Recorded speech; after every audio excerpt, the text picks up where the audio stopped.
One cold winter night, Mara 21 just picked up and left her college campus and vanished without a trace. Route 112 near Haverhill, New Hampshire, has lots of twists and turns, but none are quite as wicked as the 90-degree swerve across from the Weathered Barn, a dilapidated former antique store. And at 7:30 p.m. on February 9th, 2004, Mara Murray, 21, found out just how difficult it can be to navigate that turn when she completely missed it. Mara's 96 Saturn careened off the road into the woods, barely missing a tree. She was fine. The car wasn't. The radiator was damaged and the wheels sank into a feet of packed snow. About 5 minutes later, a school bus drove by. Butch Atwood, the driver, was off duty and headed to his cabin just up the road. "Are you okay?" he shouted to Mara in her car. "Should I call AAA?" Mara rolled down her window and shivered from the 12-degree chill. She mumbled that she already had called AAA for a tow. Atwood thought she seemed like she'd been drinking. "Okay," he said. "I'll call the police and fire department. Why don't you come to my house? You can get warm and wait there." "No," Mara replied firmly. "I'll wait here." Atwood thought it was possible that Mara might have been scared of him. He weighs 350 pounds and has a grizzled beard. So he didn't press the point. Instead, he drove the 100 yards to his cabin and called the police himself. About 15 minutes later, Atwood saw the police pull up to Mara's car. When they looked inside, they found an open can of sky blue malt liquor in the front seat. In the back was a suitcase filled with clothes, a stuffed monkey, and a diamond necklace that her boyfriend Bill Rauch had given her, 2 textbooks, and another book, Not Without Peril, an account of people who died climbing New Hampshire's Mount Washington, bookmarked at a chapter titled A Question of Life or Death. But Mara was nowhere in sight. Taking off. No one knows where Mara was going 3 hours earlier when she got into her car at the University of Massachusetts at Amherst, where she was a junior studying nursing. She didn't tell her friends, her family, or her boyfriend that she was leaving campus at all. The only thing she said to Bill in an email she sent at 1 p.m. that day, after she failed to return his 2 phone calls and an email he sent the previous day, was, "I love you more, stud. I got your messages, but honestly, I didn't feel like talking to much of anyone. I promised to call today, though. Love you." 4 hours later, after she emailed Bill, Mara did write a note to her boss at the campus art gallery before she took off. In it, she said that she had a family emergency and had to go out of town for a week. According to the police report, she had also checked out information about Stow Mountain and printed out directions to Burlington, Vermont, which is in the opposite direction from where she crashed. Then she packed her stuff, left her dorm, took $280 out of an ATM, bought a can of Sky Blue and a bottle of red wine at a liquor store, got her car, and started driving. Early warnings. Mara had always seemed like she had it all together. She was ranked 4th in her high school class. She scored a 1420 on her SAT and enrolled at the U.S. Military Academy at West Point. Then, in fall 2003, Mara transferred to UMass Amherst because she decided she'd rather heal people than kill them, says her father, Fred Murray. Mara had always shown athletic prowess, too, and in high school her reputation as a star runner, she ran a 5-minute mile, was known throughout Massachusetts. But when Mara didn't win a race, which was rare, she'd get really quiet. Even though you could tell she was beating herself up inside for not winning, if you asked her whether she was upset, she'd shake her head no. Mara was like that. She kept things to herself, and a few people ever saw her cry. That is, until a few days before she disappeared. 4 days earlier, on Thursday, February 5th, Mara had called her old sister Kathleen, 26, at 10:20 p.m.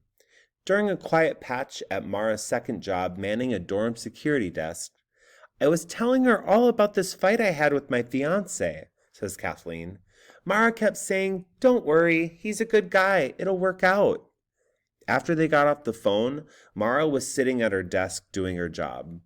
Then, according to police reports, she inexplicably burst into tears in front of a coworker and wouldn't say why. Another outburst. 2 days later, on Saturday, February 7, Mara's dad drove up to Amherst to help Mara buy a new car. Mara and her father spent the day at a car dealership, then hit the Amherst Brewing Company for grilled chicken salads. At 10 p.m., her dad wanted to call it a night, so he had Mara drop him off at his motel, then drive herself to the dorm in his car.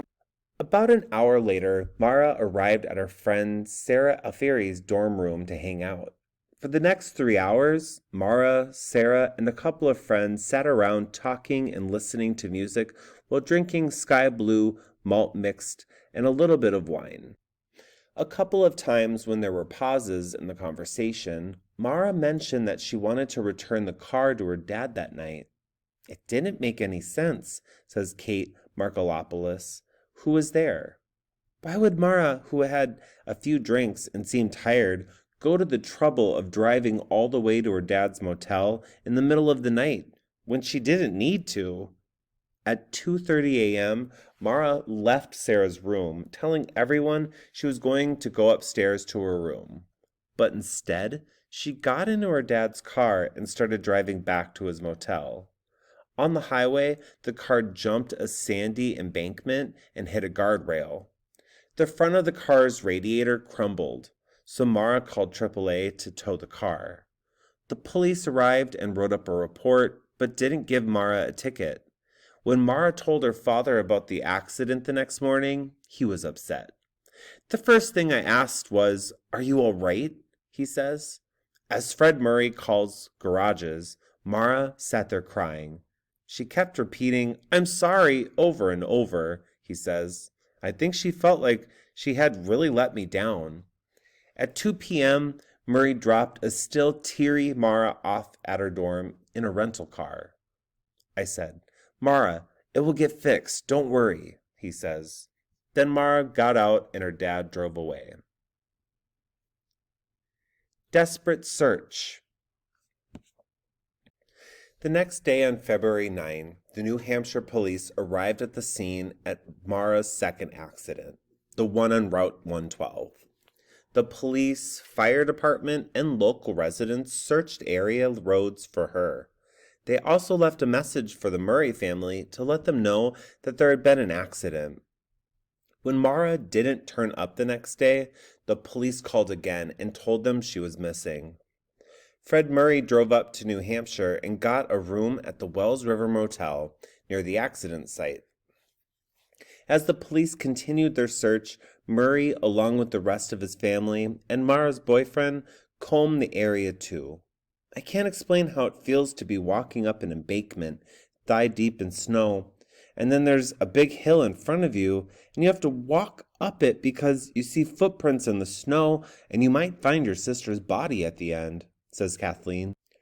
2 days after Mara's disappearance, dogs had tracked her scent to the road about 100 yards away from the site.